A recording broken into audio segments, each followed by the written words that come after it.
Mobile দেখছো? হ্যাঁ খাবার করবে না? করবো।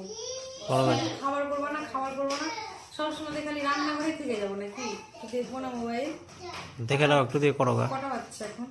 পৌনে একটা বাচ্চা। আজকে তো আমাকে এমনিতেই পরোটা বা কিছু বানাতে হবে। কি বানাবো? আলুর পরোটা করো গা। আবার আলুর পরোটা? তুইও খাবি বাবা? তো চলো আলুর পরোটা বানাই।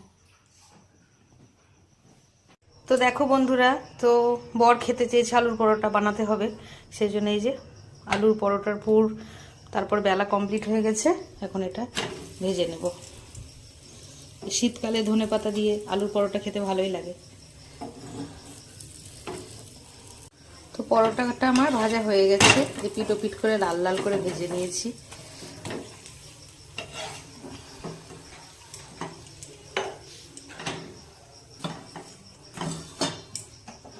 দুটো আছে, এই যে একটা আর এই যে একটা, এই দুটো ভাজলে আমার কমপ্লিট হয়ে যাবে। পরোটা সব ভাজা হয়ে গেছে, এখন তোমাদের দাদাভাইকে খেতে দিয়ে দিব। এই যে তোমার পরোটা চলে এসছে, দেখো কিরকম হয়েছে। আগে দেখতে কেমন হয়েছে বলো, ভালো। এবার খেয়ে বলো কেমন হয়েছে। ঠিক আছে, একটু বলো। ভালো হয়েছে না?